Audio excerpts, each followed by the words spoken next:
We're going over System Pticha, Preface to the Wisdom of Kabbalah by Baal Sulam. Chapter 3, the 5 Partsufim, Faces of Ak, Primordial Man. Session 16, the face, head and body. Summary.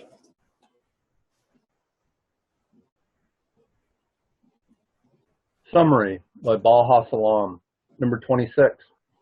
Thus we have thoroughly clarified the issue of the Masach, the screen, that has been placed in the Kli, vessel, of Malhut kingdom, the Bihina Delet, phase 4, after having been restricted in the issue of the 5 kinds of Zavug Dahaka, mating by striking, within it, which produces 5 levels of 10 Sephiroth emanations, one below the other.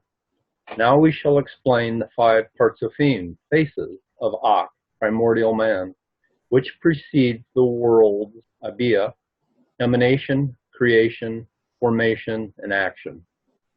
Explanation. Number 26. Thus we have thoroughly clarified the issue of the screen that has been placed in the perception of the individual, kingdom, phase 4, after having been restricted in the issue of the 5 kinds of mating by striking within it, which produce 5 levels of the 10 relationships, emanations towards reality, one below the other. Now we shall explain the 5 spiritual faces of Primordial Man that are experienced after the barrier, which precede the collection of phases, worlds, of deficiencies, emanation, creation, formation, and action. 4 phases of direct light. Explanation. Item 26. Thus we have thoroughly clarified the issue of the screen that has been placed in the perception of the individual, kingdom, phase 4, after having been restricted. So what we're going to go over in the sets of the following slides is we're going to go over all the different phases from before the barrier until end of correction.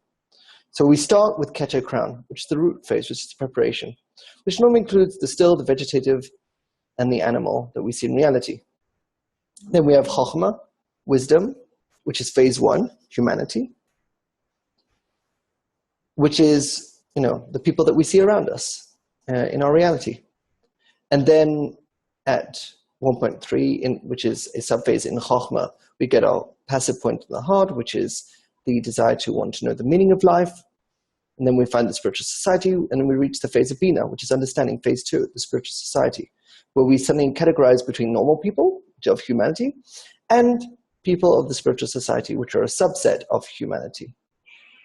And then in 2.3, we get an active point in the heart. Now we actually want to not just know the meaning of life, but we actually want to advance spiritually.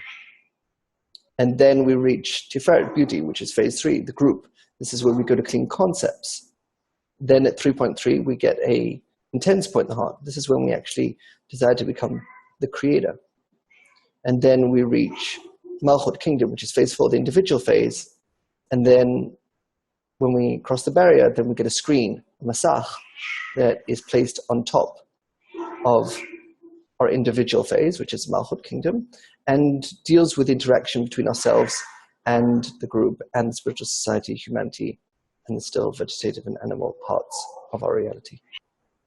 I'm curious, in your explanation, I know we didn't get to it yet, but it says the worlds, and you started with deficiencies, and that's the world of Atzilut? No, that's the world of Nikudim. Okay, because then Abiyah is Atzilut, Beriah, Yetzirah, Asiyah. So how did you correlate deficiencies with sort of Atzilut? Yeah. So the idea is that, and we'll talk about it later, basically the deficiencies is the place where we get to build emanation, creation, formation, action. So it's like the preceding sort of space. So our phases here are just what we go through as we go through our different states, and from before the barrier to after the barrier through our different states as we make our pursuits. Exactly. We're going through all the phases. And the idea and each time you go to a new parsut, you do it all over again. Yeah, the idea is that the phases are layered on top of each other. Right. But it's not that you have to go then, through phase 1, phase 2, phase 3, phase 4 each time. as in going through humanity, spiritual society, you're dealing with relationships. So a face, a spiritual face is a relationship mechanism between you, the individual, and the reality, which is the group, the spiritual society, the humanity, and preparation phases. And that's why the screen is placed on the individual, on the perceiving individual. And you say that's preceding the building the relationships within the group? So it's building a relationship between you, who's the person who's attaining, and the people that you identify them as the group, and the people that you identify them as the spiritual society, and the people that you identify as humanity. So it's like subsets. And that's the idea of the circles are inside each other, because anyone who's in the spiritual society is, of course, human. And anyone in the group is in the spiritual society. So the subsets. And then, of course, you've got the individual, which is you in the middle, who is actually reaching attainment. And the idea that the screen is on the individual is to show that you're not actually changing reality, you're changing your perception towards reality. At least when you're dealing with alignment. And that's what you're doing basically after the barrier? Yeah. So you're mostly dealing with alignment. You get a touch of expression. We'll talk about that as well. But most of the path from the barrier until into correction, you're dealing with, it's called the general correction. And then the idea is that normally after enter correction, or you can even deal with it a bit before, there's the personal correction. And the difference between the general correction and the personal correction, the general correction is where your correction is done on general concepts. And then the personal correction is dealing with the concepts that are bothering you. And normally we just go through the general correction, unless a person gets stuck along the way, and then they need more of a personal correction. And sort of, but most of the main focus is on the general correction, which means on the general concepts that sort of everyone share. And then you've got the personal correction, which are concepts that pertain to you, to the way you live your life, and issues that pertain to sort of your personal life, and not just general understandings of humanity.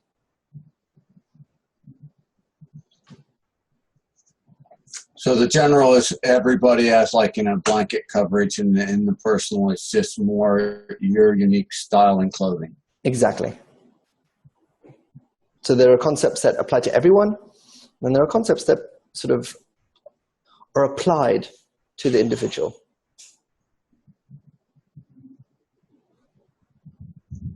Thank you.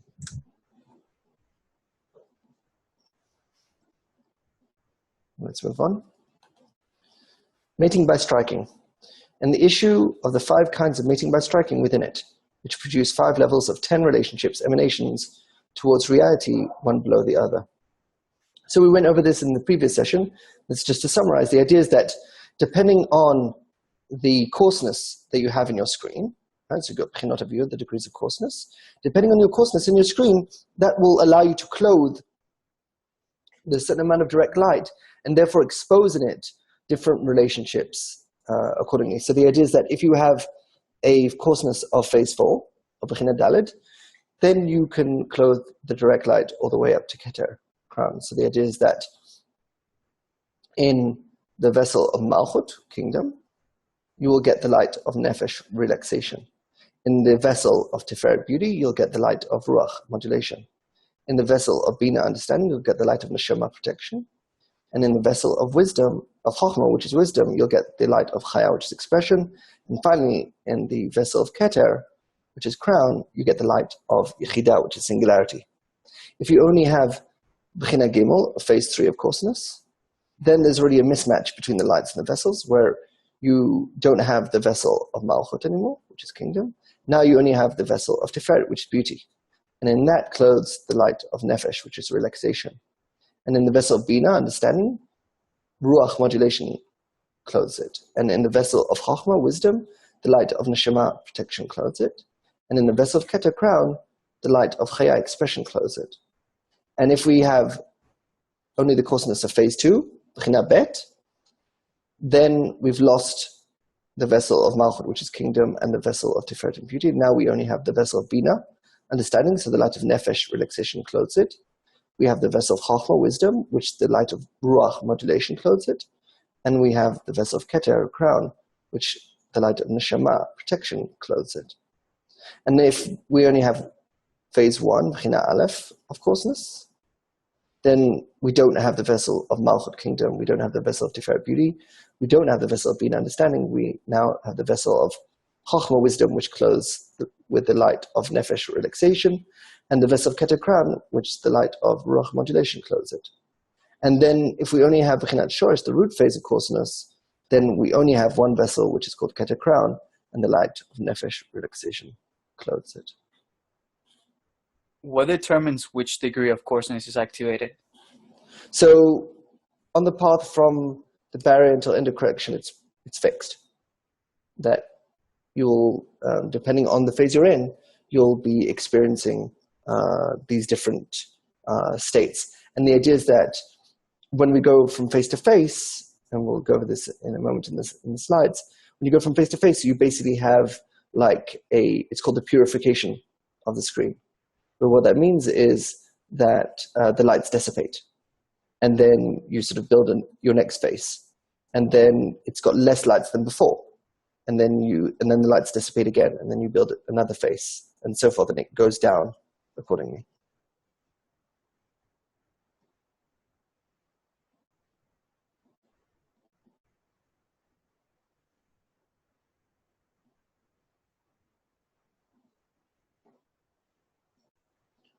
Let's move on. World of Primordial Man. Now we shall explain the 5 spiritual phases of Primordial Man that are experienced after the barrier. So it is that when you cross the barrier, you basically have 3 days of emptiness, it's called, where you feel not happy, you're not sad, you're just like neutral.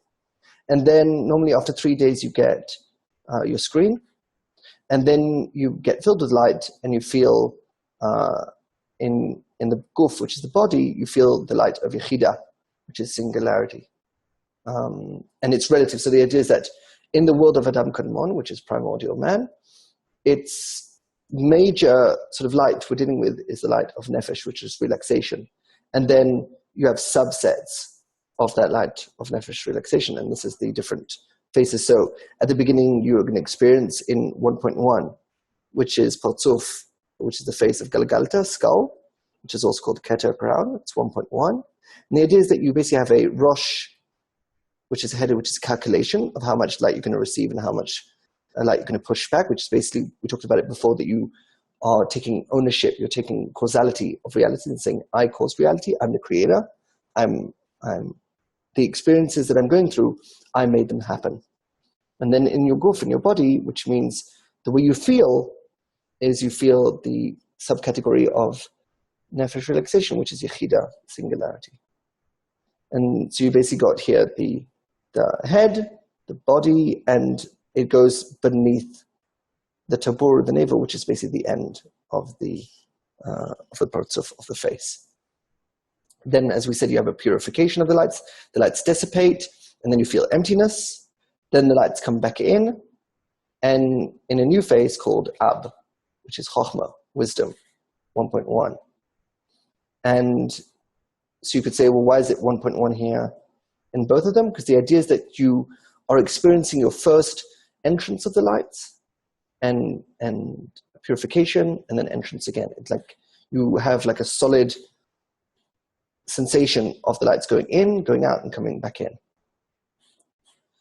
So in Partzuf Ab, which is the face of Ab, Chochmah, wisdom, 1.1, again you have the Rosh, the head, which is the calculation. And then you have in the guf, the body, what you sense is the light of Chaya, which is expression. And notice how it's one step lower, because the idea is now it's only with the coarseness of phase 3 instead of the coarseness of phase 4. So the coarseness of phase 4 gives us all the way up to Keter, but the coarseness of phase 3 that we've lost now, the phase 4, now we can only go up to Chochmah, which is wisdom. And then we have another dissipation of the lights, which is a purification of the screen. And then we go into our third Partzuf, which is face, called Sag, which is Bina, understanding. And this is already 1.2. This is now when we already have experience, and we're gaining more of that experience. And again, we have the Rosh head, which is the calculation, and what we sense in the guf, which is the body, which is the sensation we feel, is the light of neshama, which is protection. And then again, we have a purification of the screen, which means that the lights dissipate. And then we build the Parzuf, the face of Ma, which is Tiferet Beauty 1.3. And there we have, again, a Rosh, which is the head of calculation. And then we have the Guf, body what we feel, which is the light of Ruach, modulation. And then again, the purification of the screen, the lights dissipate. We feel that emptiness again in between each face movement. And then we have Bon, we get the face, the Parzuf of Bon, Malchut, Kingdom 1.4, where we get the Rosh, the head that calculates how much light we're going to receive and how much not. And we have in the Guf, which is the body, we have the light of Nefesh, relaxation. And all these states of Adam Kadmon, which is primordial man, are above the tabur navel, which what that represents is it's above the ego. So the idea that the ego is below the tabur of the navel. And when we say we're above the ego, it means that we're above the tabur of the navel.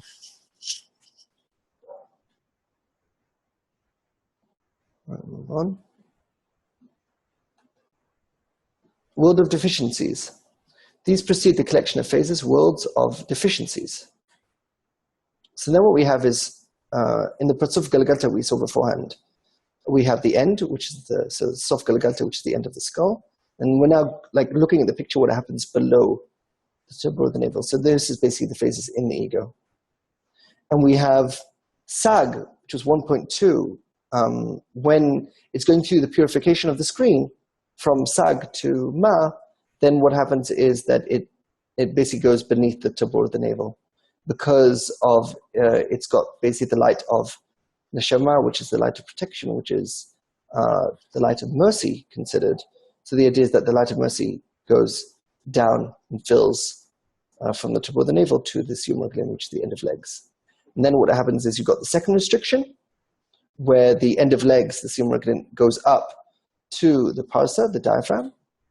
And then we experience now the world of deficiencies. This is where we start with 2.1, right? So we finished 1.4, which is Bon of Primordial Man. And now we're dealing with the world of deficiencies, which is Olam Nekudim. And we start with Katnud, which is smallness, 2.1. This is when we've built different relationships being above our ego. Now we're going to go into our ego and start dealing with that. And our first situation is when we're in smallness, Katnud. And 2.1, this is when we're basically in defense. We're in defense and we're dealing with ourselves. And then when we've sort of got enough experience in our defense, in handling ourselves, then we go into Gadlut, greatness, 2.2. And this is where we cancel the second restriction, which is the parasa, the diaphragm. And this is where the end of legs, which beforehand were at the degree of the diaphragm, the parasa, they go back down to the Siyum Raglim, the end of legs. And we have a full face that goes from the tabur all the way down to the end of legs. And this is greatness. And this is where we go from defense to offense. This is where we start getting our first taste of the light of Chokhmah, which is expression. And this is when we internally manipulate situations, that we desire internally situations to happen and we watch them happen. And when we've successfully done our first manipulation on somebody else in the state of Gadlut, greatness, which is doing expression, then what happens is we basically have an overload and we reach the next stage, which is Shvirat HaKalim, which is breaking the vessels, which is at 2.3.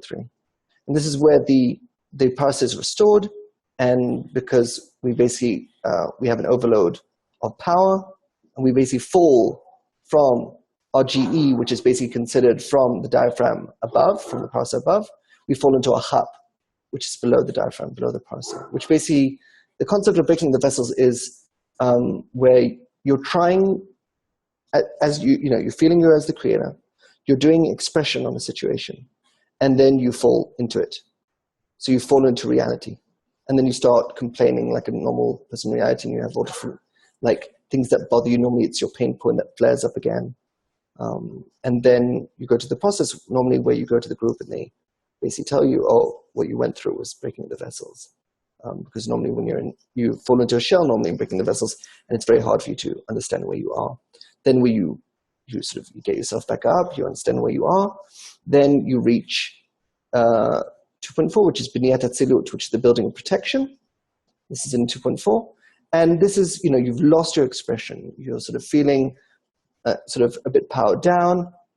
And what you have to do now is you have to build the importance for the protection. Why do you need protection? To protect yourself so that when you do expression, you won't fall into it. And that's what you're going to be going through from 2.1, from cutting smallness all the way to 2.4, which is B'niyat Atzilut, building protection.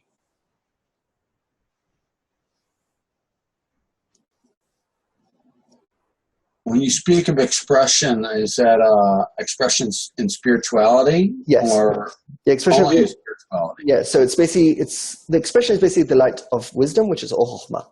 So you've got alignment, which is the light of mercy, Or Chasadim, and you've got Or Chokhmah, which is the light of mercy, which is expression. So the difference between the two is that alignment is done from below upwards, and expression is done from top down. So the difference is that the creature aligns to the creator within you, and the creator within you does expression to the creature within you.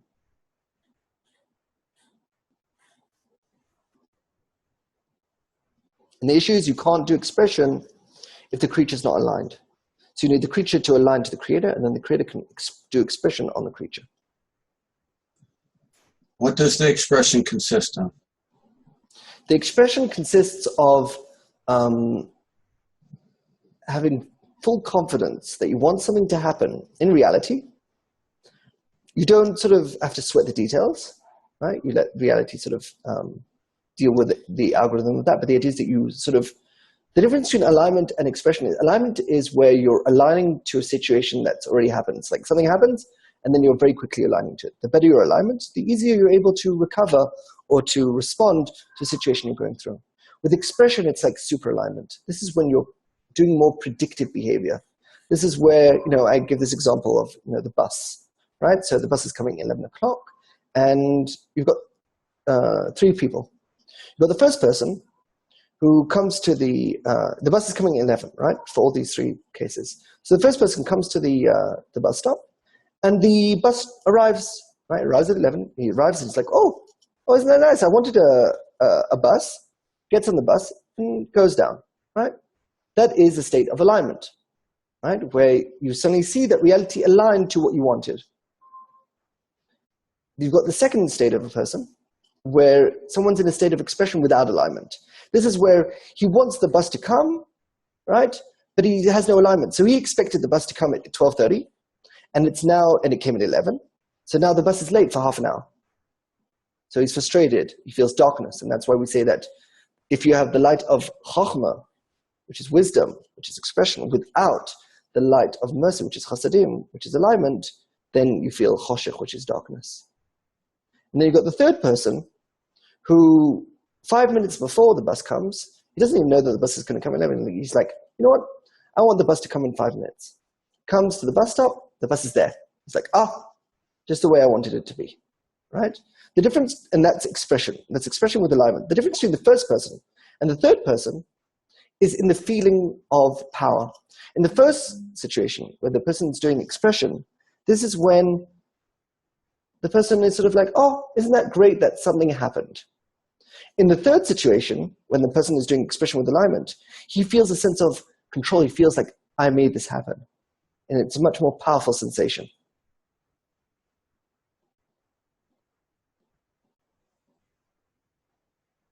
And that's the difference then. Exactly. Between alignment and expression is that when it's much more powerful and you feel it at a deeper depth. Exactly. And it's like predictive behavior, right? So the idea is that it's like predicting the future, you could say. Is it a feeling that you're predicting, or is it just that, I don't know how to put it in words, you're saying predicting the future?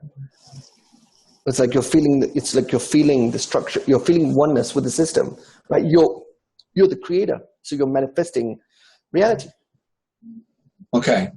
So you're manifesting what's happening. You're predicting what's happening with what you're manifesting. Exactly. And it doesn't really matter, like you could say, well, are you actually doing it or not? It doesn't really matter because it's like the bus is going to come at 11, right? So the thing is what? If you want the bus to come in 5 minutes, suddenly a bus will like appear from nowhere with people on it. Like that doesn't make sense. So of course, it's more predictive than creating it, but the sensation, and it's important, the sensation feels like you're actually making it happen. So even though in your mind you're like, well, it was going to happen anyway, and this is predictive and stuff, the sensation, the emotional difference is huge difference between alignment and expression.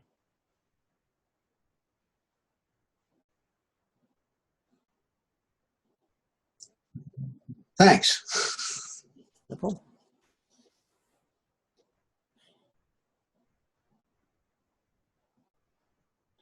I'll move on. World of emanation. Emanation. So when we finished with 2.4, and then we reach the world of emanation, which is the world of Atzilut, and we have 4 phases in that as well. So we start with Katnut smallness, 3.1. This is when we enter our protection. We built our protection, now we enter our protection, which what this protection will be, is going to be a higher sense of self, which the idea of that is to stop you from breaking into reality. And then we sort of, after our initial building of that protection, we have like our second triad, and we reach Gadlut, which is greatness, 3.2. But then, we've cancelled the parser, it goes back down to the Siyum Reglin, the end of legs, but then we crash again.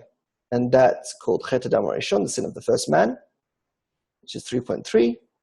And then we understand, okay, so what we need to do is we can't just be in protection. What we need is we actually need to do something about what's happening below the parsa of the diaphragm, and we need to do some correction on it. And that's 3.4, which is Hachanat Tikkun, preparation for correction, which is 3.4. In 3.2, we receive our Chokhmah again. Exactly. We're doing expression again, and we crash again as we fall into reality, and we sort of lose ourselves in our achab. There is a difference, though, that you're more aware already, right? So unlike when you went through it in 2.3, when you're just like, it was like out of the blue, here when it happens, you still have this sort of part in you that's still discerning and sort of saying, oh, I broke.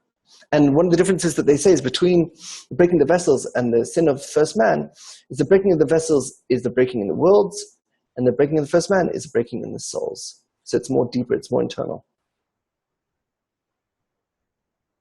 And when we say breaking, we're talking about emotional responses. So it's not like anything, normally nothing actually happens. Like from the experiences that we've seen in the group of people going through these phases, normally it's internal and got nothing to do with externality.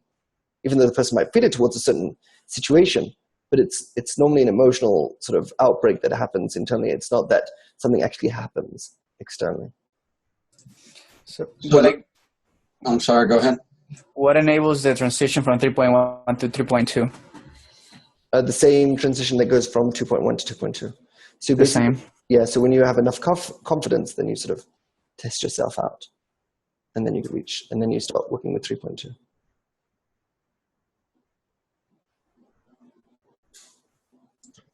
So the breaking of the vessels and the breaking of the souls are similar in form, except one is at much more depth? Yeah, exactly. And you also have that protection that you build. So you're still breaking, but you're breaking sort of with protection, you could say.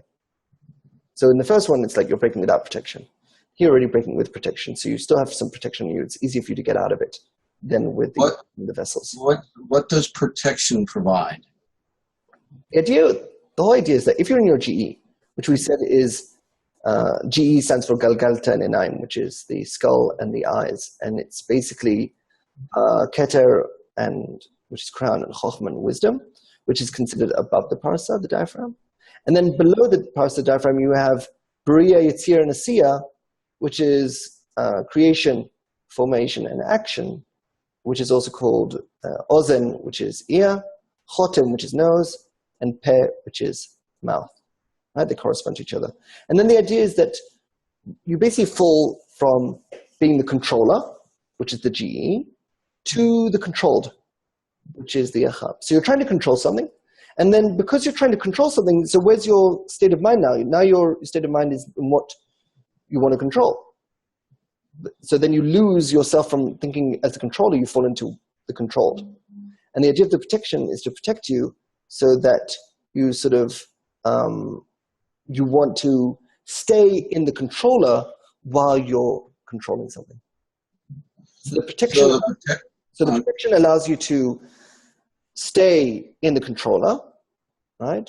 And then the correction will sort of stop you from being dragged down with that protection into the achab, into the controlled area. So the protection is a manner of keeping separation Exactly. between yourself and your action. Exactly, between the controller and the controlled, between the creator and the creature, between, the similarity is like a company and employees, right? Where the company has to have a goal and the employees are to serve that goal. Or you've got a company and customers, right? When a company breaks, it's when the company loses their goal. They try to fill the desires of the customers. A company they have a goal, right? They're trying to make profit, or they're trying to innovate, they're trying to do something. And the way they do that is, by providing service to customers. But the company breaks when they start serving the customers without taking care of the company. And the same thing with parents and children, right? So the idea is that the parents have a goal for their children. And when the parents break, it's when they forget about the relationship between each other and the goal that they're trying to do with their family. And they start serving every whim and every sort of desire of their children instead. So it's always showing this desire of, you have to be, how can you stay in the controller seat while still maintaining something you're controlling, but without falling into it? And this is sort of what we're dealing with, this whole process. How can we use our ego without falling into our ego?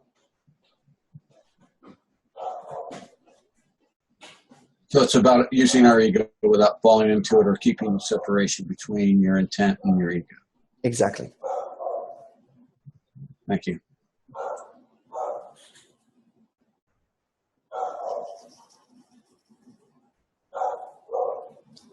Let's move on. World of creation, formation, and action. Explanation, creation, formation, action. So the idea is, we've gone, we've understood at the beginning, okay, we can't just do like expression without any protection. So we had our protection. Then we did expression again, so, we crashed, but with protection, right? It's like a spaceship, like crashing, but, with, padding around it. And now we understand, okay, so we have to actually do something with our achab, with our ego, right? Because the idea is that in the ego, which is from the tabor, the navel, all the way to siyum reglin, which is the end of legs, this is all our ego. Our ego divides into two parts, into the bestowal desires of the ego and the reception desires of the ego. So the bestowal desires of the ego, we say, is the GE, and the reception desires of the ego is the achab. So we need to do something with this achab. We can't just leave it. So we thought beforehand, the problem is that the solution is in the controller. And yes, you need protection. But now we also need to do something with the achab, with the control. This is, you could say, like aligning the customers to the company's values. And normally that's what people, that's what companies do when they sort of do advertising, right? They try to sort of lure the customers to the direction they want. They give them the vision. Our company wants to, make you successful and wants to innovate and all different stuff like that. They sort of show the customer, not just the product, but the direction, the vision of the product and the vision of the company to lure the customer to its direction. Right? So you can't just say, I don't care about the customer, I'm just going to do what I need to do. That's not good enough. You crash as well. So you need the protection of the controller with the correction of the controlled. So what we first do is in Tikkun Bria, which is correction of creation, 4.1. This is when we correct Bria, creation. And then we have Tikkun Yitzira, correction of formation, which is 4.2. And this is where we've already corrected Bria, creation. Now we're also correcting Yitzira, formation. Correction means aligning, first of all, revealing it, and then aligning that part to the upper, to the controller. Then we've got Tikkun Asiya, the correction of action, 4.3. Right? So we've already corrected Bria, which is creation, Yitzira, formation. And then finally, we correct Asiya and action. And then we sort of get to experience this. Now that we've done the corrections, we sort of activate those desires. And then what happens is we have Tchiyat HaMetim, which is resurrection of the dead, which is 4.4.1 to 4.4.2. This is where we sort of, our ego is now activated in its full intensity, and we sort of see that we can still survive, we can still manage ourselves, and it doesn't break us. Then we reach Shimon and Ashuk, Shimon from the market, in 4.4.3. This is normally felt as a power down, where you basically lose all your spiritual power, And this is the backside for Tikkun, which is end of correction, which is 4.4.4. So you can see we went through all the phases from before the barrier until end of correction. What does it mean, resurrecting the dead? So the idea is that when you cross the barrier, your ego is disabled, right? And that means dead, right? The idea is that in spirituality, if something's disabled, it's considered dead, and if something's activated, it's considered alive.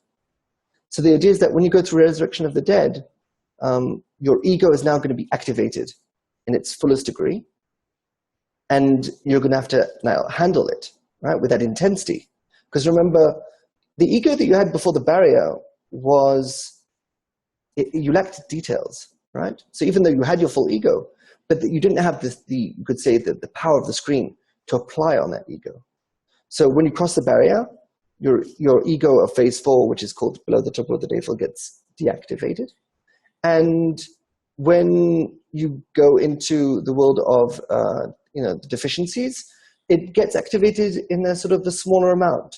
And then as you're going through, it's basically getting activated, like more and more and more. And then you sort of have this jump in the resurrection of the dead, where your full ego is revealed to you with the power of the screen. And you first experience it without the screen, which is 4.4.1, and then you experience that ego with the screen, which is 4.4.2. Thank you.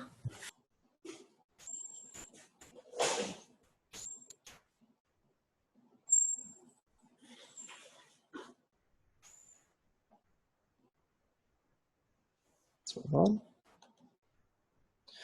So one of the core issues that we deal with in system concepts, and this is different from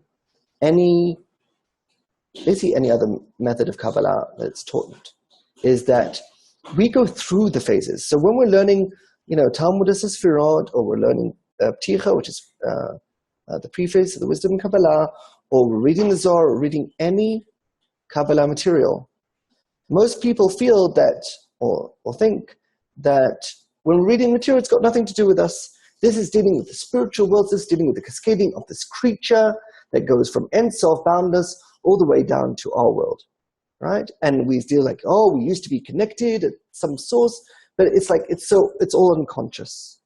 And the way we deal with this in system concepts, we deal with it a little differently. We deal with it that we don't actually care what happened in reality. Couldn't care less. We're not here to find about science. We don't care about the Big Bang. What we care about is our perception.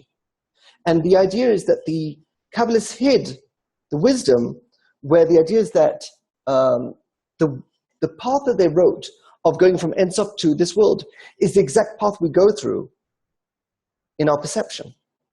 And this is a hard concept for many people to understand, because there's no corporeal example to match it. So the idea is that normally, just a second. So normally if I said to you, if you're on the first floor, and I want to tell you, go to the third floor, you would tell me that you go from the first floor to the second floor to the third floor. The problem is, in the spiritual worlds, if you're on the first floor, the way you get to the third floor is by going from the third floor to the second floor to the first floor.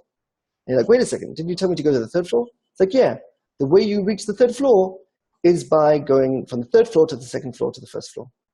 And you can see it sounds so like upside down. And this is one of the reasons why it's so hard when reading the material to actually relate it to yourself. Because you think, it's going from a state of purity to a state of coarseness. Well, I'm coarse, so how could it be talking about me? It's like, no, actually, reality is coarse, but your perception is actually very pure. And that's why you annul to reality. And that's why reality overwhelms you and overrides you. And what the whole idea of the advancement is to able to get a footing where you become more powerful than reality. And then what happens is you can now control reality instead of reality controlling you. So this is the quote, the path of advancement. Two conducts from above downwards and from below upwards. This wisdom is generally divided into two parallel identical orders, like two drops in a pond. The only difference between them is that the first order extends from above downwards to this world, and the second order traverses from below upwards precisely by the same roots and makes-ups imprinted at the root when they appeared from above downwards. And this is a quote from the Essence of the Wisdom of Kabbalah by Bana Sulam. So notice that if the way down was one way, which is said, right? The only difference between them is that the first order extends from above downwards to this world. You'd expect it to just say, if we're going to go, just go back up. It would have said, and the second order traverses from below upwards. Full stop. Period. Why does it continue writing precisely by the same roots and makeups imprinted at the root when they appeared from above downwards? Because the idea is that the way we go from the coarseness of reality to the purity of reality is by increasing our coarseness of our perception. So on one hand, we're going from coarseness to purity, right? So we're going from, the idea is to remember that above means pure in Kabbalah. Below means coarse. So the first order extends from above downwards, which means it's going from purity to coarseness, because we're not talking about physical spaces, and we're not talking about like as if Ein Sof is somewhere above in the universe. Above means pure, and downwards means coarse. So the idea is that reality cascades, it's like an algorithm. So what we see with our senses is a coarse reality. We see details, we see separation between the different objects that we see, right? Between people, between the vegetative and the animal, and speaking and still, right? So the idea is we see with our senses a coarse reality. But of course, this is a cascading effect. So the idea is that it starts from a pure point, right? You could see like energy or whatever, and it cascades down to what we see with our senses, which is coarse reality. The second order traverses from below upwards. So it means it's going to go from coarseness below upwards to purity. But the idea is it's going to do that by going from above downwards. So it's going to go from purity to coarseness. So how is it that I'm going to reach purity through coarseness? So the idea is that I'm going to reach purity of reality, which means I'm going to understand how reality is actually from one thought of creation cascades down to all the different things. So I'm looking at my world and I'm seeing all different people, and it looks like they have free choice and each person can do what they want. And I go back to the root where I understand, wait a second, there's actually one thought, one algorithm that's making everyone do everything, including myself. Everything's being dictated by this system, by this algorithm, and that there's no free choice at all. And even though it seems like there's free choice, yeah, that's when we look at reality. But if we go to the root of reality, we understand there's one thought which is making this whole reality happening. And the way we reach that is that we have to distance ourselves from this coarse reality. But how can we do it? If we're seeing reality in our senses all day, it's such a coarse reality. How are we going to, if we make ourselves pure, well, then we'll fall into reality. So we have to understand the reason why we're falling into reality is because actually our perception is pure. Our perception lacks details. Remember, it causes details. And so what we need to do is we actually need to increase our coarseness in our perception, right? So we're not talking about that I have to be a bad person in reality, right? Which would be like making myself annul to the coarseness of reality, being animal. No, the idea is to be human, to separate myself from the reality, the coarse reality. And for that, I need a pulling force. And that pulling force is the egoism, right? That's the coarseness. But I want to increase the egoism of my perception, not the egoism in my reality, right? So it's not going to go around and stepping on people. No, I need to increase the distance that I feel towards my reality and feel, I'm not in reality. I'm watching reality like a movie. I'm experiencing reality. And I need to have a very strong sense of self, which you do by increasing that coarseness, right? And that's the above downward. So you're going to go from a state of pure perception to a coarse perception. And then you're going to be able to distance yourself from reality, and therefore able to go from below, which is a coarse reality, able to go upwards to a pure reality, to able to understand that you're causing reality, that you're the cause and that reality is the effect. So when you're looking at situations, you're not saying, oh, it's that person's fault, it's that person's fault.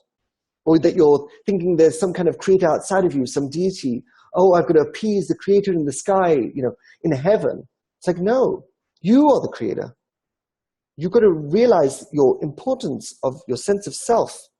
And then with that importance of sense of self, then you're able to view reality with a more objective perception and not a subjective perception.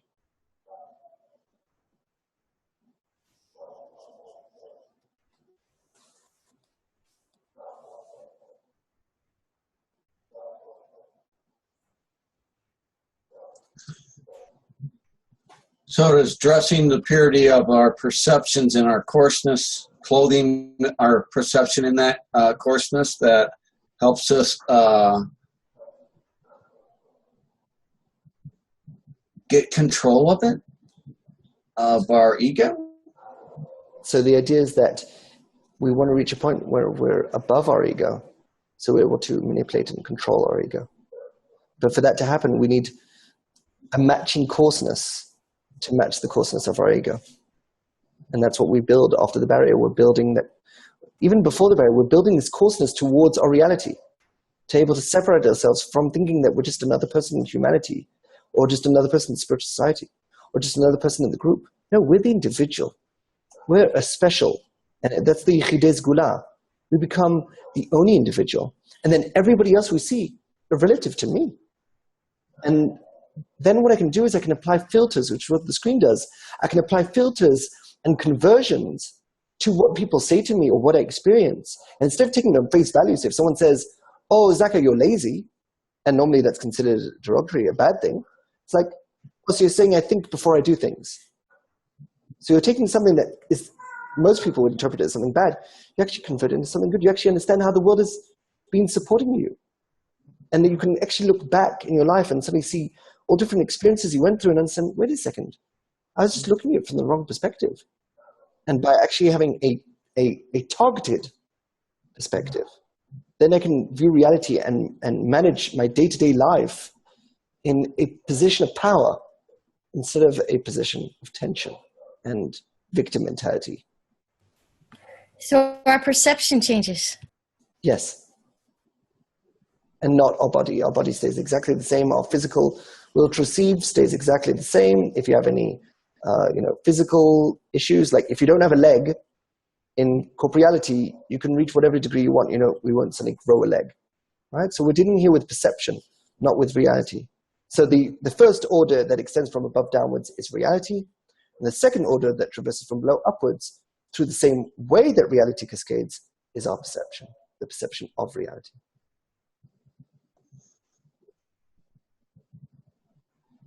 So by coarsening our perception, we end up increasing our power.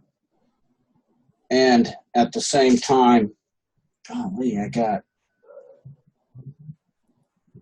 to think about it a little bit more. I'm sorry. Think of it like this. We say equivalence of form, not equivalence of matter. Right? So Right. The equivalence of form, what that means is that the way we perceive things is going to be equal to the way things were intended. So that lessens the tension.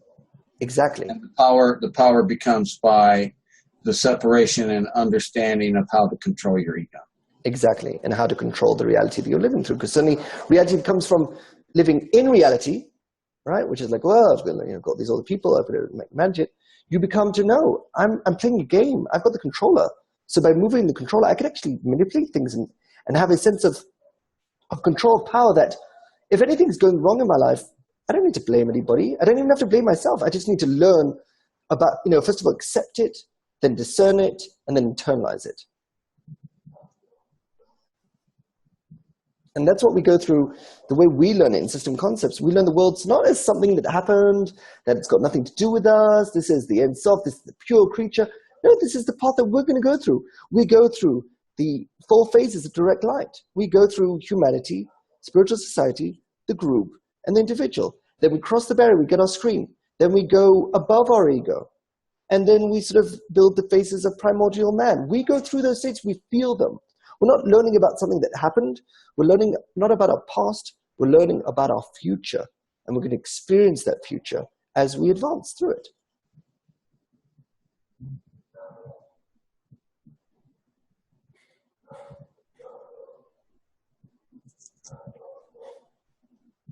Thank you. Let's continue.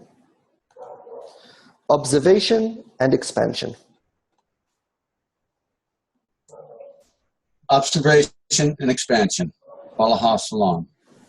We already know that the Or Hoser, reflected light, which rises through the Sabub Dihaka, mating by striking, from below upwards and dresses the 10 sephirah emanations of the upper light, suffices only for the roots of the clean vessels, called the 10 sephirah di Rosh, emanations of the head. Of the Parsuf face, to complete the clean vessels, Malkut, kingdom of the Rosh head, expands from those 10 sephirah emanations of Or Hoser, reflected light, that clothe the 10 sephirah di Rosh, emanations of the head, and spread from it and within it, from above downwards, to the same extent as in the 10 sephirah di Rosh, emanations of the head. This spreading completes the clean vessels called the goof, body of the Parsuf face. Hence, we should always distinguish two discernments of the 10 sephirah emanation in each Parsuf: face, Rosh head, and goof, body. Explanation. We already know that this ownership of causality, reflected light, which rises through the mating by striking from the individual towards reality, below upwards, and dresses the 10 relationships, emanations of reality, the upper light, suffices only for the calculation, roots of the perception, vessels, called 10 emanations of the head, of the face. To complete the perception, vessels, the individual calculation in their subconscious of their various relationships toward reality, kingdom of the head, expands into the individual's consciousness, above downwards, to the same extent as previously calculated. This expansion completes the perception, vessels, called the body of the face. Hence, we should always distinguish two discernments of the 10 relationships toward reality, emanations in each face, head and body. Observation. Explanation. You already know that this ownership of causality, reflected light, which rises through the mating by striking from the individual towards reality, below upwards, and dresses the 10 relationships, emanations of reality, the upper light, suffices only for the calculation, roots, of the perception, vessels, called 10 emanations of the head of the face. So we went through this before, but we'll sort of go all over again. The idea is that you've got the Or Yashar, the direct light, which is basically reality, and it comes down, and instead of going straight into your Bechina Daled, your phase 4, which is your egoism, into your perception, what it does is it hits the screen. Right? It hits the Masach, which is, this is called the head. So this is a Peh de Rosh, the mouth of the head. And the idea is that this is called Malchutam Mizdavek, the mating kingdom. Well, what this does is that you're basically saying no to reality. That's the first thing you say. You say no. I'm not going to take you in as you are. And what I'm going to do is I'm going to say, how much of the causality can I take over? How much can I say that I made it happen? And the amount that you can say I made it happen, this is the amount of Or Hoser, the reflected light, where you're sort of taking ownership. You're saying, I'm not responding to reality. I'm not being reactive to reality. I created what I'm experiencing. And then the amount that you can't clothe, that afterwards becomes Or Makif, the surrounding light. Right? And this is called the calculation. So this is the calculation of the head, and this is called the 10 emanations of the head of the face. The different relationships that you're going to have towards reality, which means towards the still vegetative and animal in reality, and towards humanity, spiritual society, and the group.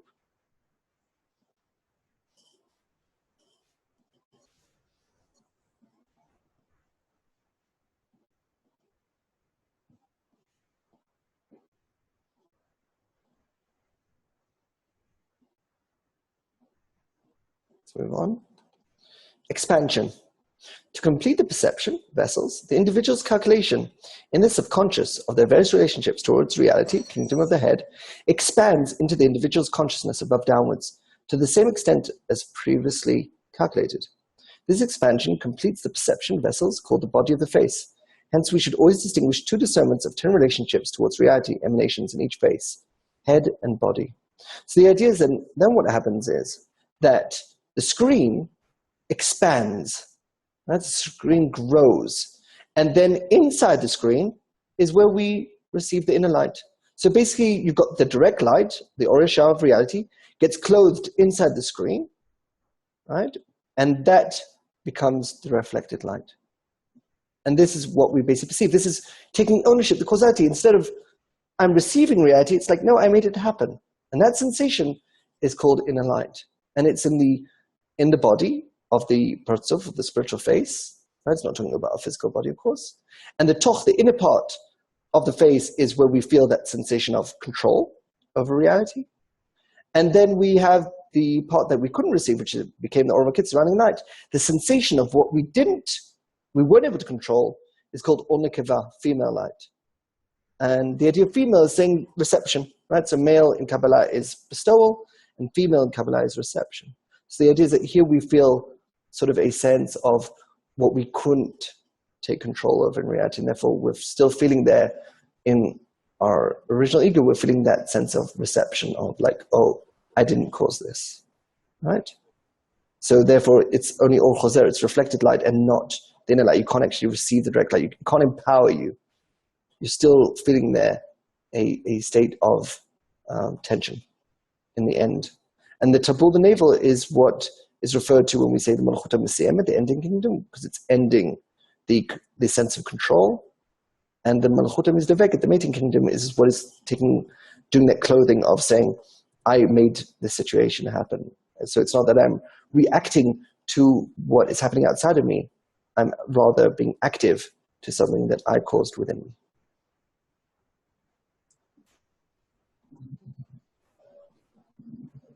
So the reflected light creates our Rosh, right? Yes.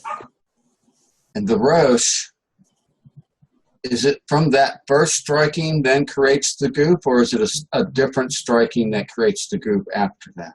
So you have the striking, which creates the height of the reflected light. And then by that calculation, then it expands. So we've got the observation, which is that calculation in the head, like we observe a situation. And then we've got the expansion, where it expands into our consciousness. We actually get that sensation of that feeling of control, of power. What I'm asking, Sakai, is that the goof itself is not created until the masak has been struck by a sabu aka? Yes. So the mating by striking first happens, and then the result after that is the expansion into the body. Okay. To the body of the spiritual face, the Patzuf. Is there anything controlling the direct light? Is it just always coming? Well, you're always experiencing reality coming in your senses. So that we have no control whatsoever in the end. Well, the idea reality until we die, pretty much. Well, the idea is that, again, it's a sense of, is reality happening to you? Are you causing reality? Is reality a result of your subconscious, right? Or is it just, you're just responding to reality which is outside of you? And that's the difference between the screen. If you have your screen, I caused reality. It's not that I'm responding to reality outside of me. It's not like there's me and reality. There's me, right? And inside me, there's reality and perception, right? So there's perception in my consciousness. And there's reality. You could basically say you're subconscious. And you've got this kind of like conversation between yourself and yourself. So it's not like you're having to appease somebody outside of you. You're having to deal with yourself. So for example, if you're not getting along with your manager or your spouse, the problem is not in your spouse or in your manager. The issue is that you haven't aligned with yourself. You don't know what you want. You're the one who's pulling the light. You're desiring, you're attracting situations to you, good and bad. So if you want to do something different, well, then the correction you first have to reveal what is making you attract all these bad situations, right? Which is called the correction, revealing it and aligning it, right? That's the correction. It's revealing a part and aligning it, revealing that dirty concept, revealing that locked door, and then aligning it, which is opening that door and allowing yourself to attract different situations. So for example, one of the reasons why people attract bad situations is because it makes them feel alive. It makes them feel that reality is real. And the idea is to stop trying to prove that reality is real and start trying to prove that you are real, that your perception is real. And then you won't have to attract bad situations in reality just to prove that you exist, because you will feel that you exist. So we start responding to what is happening in the right way instead of in a negative way, which is just in the ego? Exactly. We start instead, normally, like, let's say, for example, your spouse, he shouts at you. Your first response is thinking, oh, you're either going to a victim mentality, you're like, oh, you see, I'm in this destructive relationship, or you're like, oh, how dare you talk to me? I should tell him this and I should tell him that. That's normally, two people's first response. The idea with the screen, what it does, it gives you the ability to say, wait a second, the spouse is not somebody outside of me. I'm not having to converse with somebody I have no control over. I attracted him. I wanted him to shout at me. Well, then now, yes, I might have to externally talk with the person and do what I'm meant to do, right? If someone's beating you up, you don't say, well, I attracted that, I guess I should let him finish me off. No, you stop him and you take him to the police. The idea is, in reality, you do all the things that normal people are meant to do. But what you're going to do is you're going to change that. You're not going to start attracting that situation again, right? It's like if you attract a robbery, right, just taking the robber to the police won't help, because you're going to attract another robbery. So what you need to do is, yes, take the first person to the police, but then work on yourself of, why did I even attract the robbery in the first place? What is it that what dirty concept do I have that I think that I'll feel alive by attracting a robbery? And if I work on that concept, and it's sometimes very painful, but if I correct it and align it correctly, basically alignment is alignment of my conscious to my subconscious. That is understanding what I really am attracting, not what I think I'm attracting. Well, then I can make it that I won't attract that situation again. And I'll attract a different situation, a more positive situation. I won't need to attract negative situations. I'll be able to have the internal tension converted into power.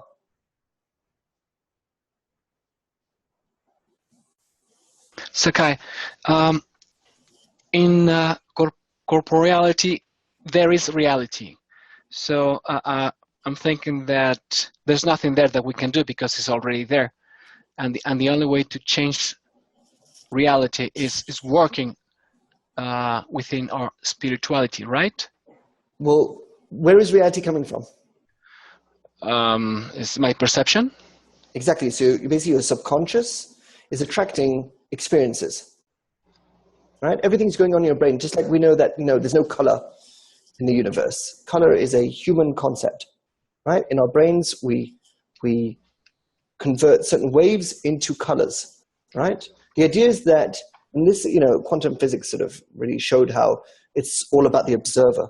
So the idea is that we decide the barriers and the borders of the reality we experience. So it doesn't mean that I can just say, oh, I make it, so therefore, I walk into a wall, it'll disappear. No, you walk into a wall, it's going to hurt, right? So we're not dealing with the rules of reality, right? So you can't walk through walls just because you want to.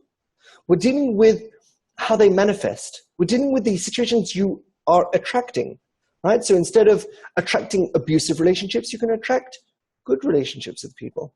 Instead of attracting, deficit and sort of attracting overdraft, you attract positive situations where you get a raise or you get more money. So it's not that you suddenly get money. It's you're changing where your energy, where your desire is being spent. Instead of using your desire, most people, basically what they do is they fight with themselves. They say they want to raise, but they don't want to sort of feel that, they don't want to be above the group. It's like, well, if you're going to get a raise, it's probably going to raise you above the degree of the group that you're working in at work. So on one hand, people will say, I want to be rich, but money's cold, right? The rich are terrible people. They're very cold. Look at their families. It's deteriorate. So on one hand, they're saying, I want money, but then they're saying, but I don't like money. So the subconscious says, oh, you don't like money? Well, let's make sure we don't have any of it.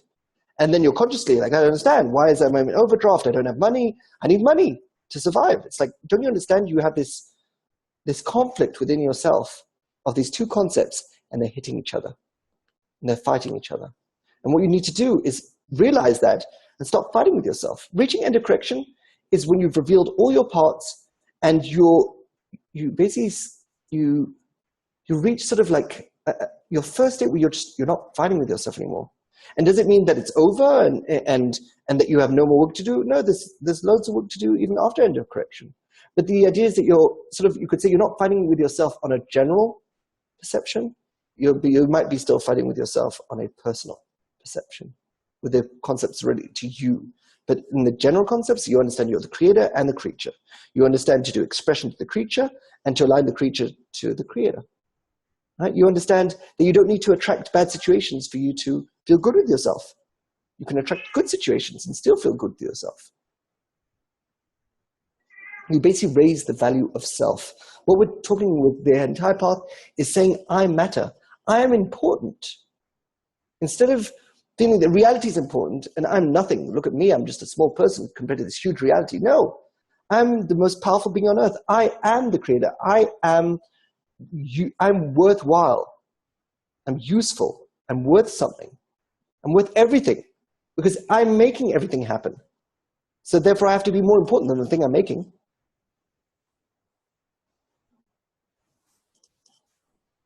Thank you. Sakai, Yes. this calculation we make in the Rosh, the head, the direct light, how much of causality we're willing to take responsibility for, is that also the same measure of internal light that we end up with, or panemi? Exactly.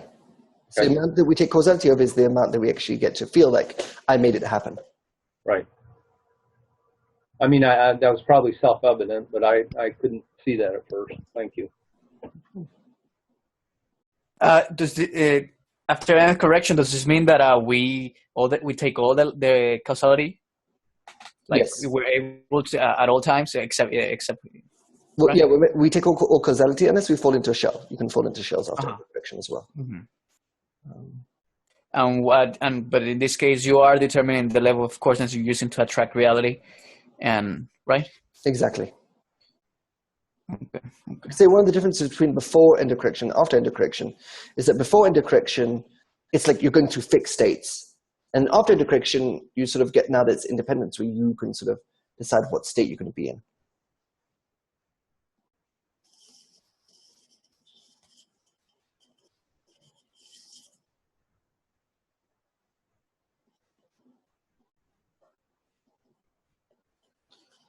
All right, I think we'll stop here and do the after party.